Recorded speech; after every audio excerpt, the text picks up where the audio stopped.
Nu va, draugai, blogos naujienos iš tikrųjų dėl Dominikos Kaupaitės. Aš šiandien tik tai sužinojau, irgi Dominikos močiutė gavo atsakymą iš būtent tos pačios teisėjos Lydijos Deksnienės, pas kurią jinai penktadienį parašė prašymą, kad vaikas skubos tvarka būtų gražintas, nes dabar vaikas kaip ir priimtas sprendimas, kad vaikas paleidžiamas ir dabar automatiškai pasirodo vaiko negalima paleisti. Įsivaizduojate, anksčiau vaikas turi 20 parų, dabar pralauk tuose globos namuose, ten Saulutė ar Mėnulis ir prasidėt ir finiše dar mes irgi priėjom tokios išvados. Tarp kitko, atskleisiu jums kai kurias kortas. Aš turiu pažįstamų Jonavos teisme ir viena moteris irgi taip pat irgi labai aktyviai jie irgi labai gaila to vaiko, gaila šitos visos betvarkės, gaila šito bispridėlo teisiško, kuris dabar įvykdytas.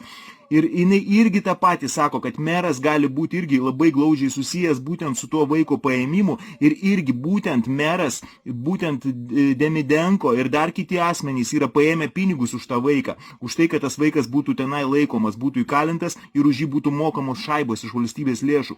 Nes vaikas, kuris turi dalinę negalią, valstybė globos namam moka beveik 4000 eurų į mėnesį. Įsivaizduojat, kokie tai yra pinigai. Dabar meras negražino pinigų, kiti Demidenko ir visi kiti padugnės irgi taip pat negražino tų pinigų ir vaikas, čia tik tai cirkas, pasirodo, čia tik tai gali būti, mums tik tai toksai feikas, tik tai cirkas paleistas, kad va, aš teisėja Lydija Deksnienė, aš leidžiu, viskas gerai, aš atleidžiu, bet užtenka tik tai tų globos namų direktorių parašyti kažkokį tai raštą, kad jie tenai, mama gal pamaitino kažkokiais netinkamais pasimatymo metu saldainiais, mes bijom, kad vaikas bus nunuodytas, dar kas nors, jisai pas mus saugus yra, nesvarbu, kad vaikas kiekvieną dieną rėkia, aš nusižudysiu, aš noriu namo, aš noriu pas mamą, noriu pas močiutę, nesvarbu, globos namam reikalingos babkės. Ir babkės labai didelės. Tuo labiau, kad sakau, čia susiję visi padugnės, visi padugnės susiję, visi sutepę savo rankas.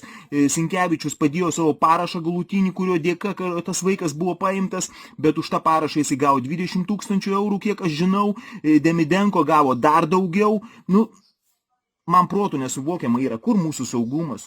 Kur mūsų visos instancijos, kurios Antaną Kandrotą vežė, kurios lupo iš mašinos, kurios viską darė, ką? Padugnės, neduok Dieve, aš tapsiu ko nors, aš jums prižadu.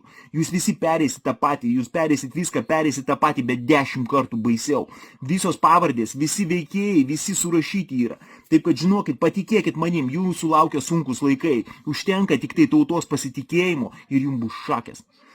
Tai va, draugai, nežinau, dabar iš tikrųjų laukiam dabar tas 20 parų dėl Dominikos Kaupaitės ir iš tikrųjų tai yra, jau iš karto sakau, prognozės yra tikrai nelabai geros. Gali būti taip, kad vaikas bus paliktas toliau tenai būt. Nors sąlygos čia jam grįžti yra idealios, tiek pas močiutę patalpos gyventi idealios, tiek pas mamą, viskas, jokių problemų nėra, viskas. Tuo labiau, kad vaikas pats nori, kiekvieną dieną reikalauja, kad ją paleistų, įsivaizduojat. Tokia valstybė, taip mes gyvenam. Saugokit save, savo vaikus, kaimynų vaikus. Sinkevičiau, tu labai dar pasigailėsi, patikėk manim. Visiems gero vakaro, laukiam žinių toliau, kas bus dėl Dominikos Kaupaitės. Sėkmės visiems.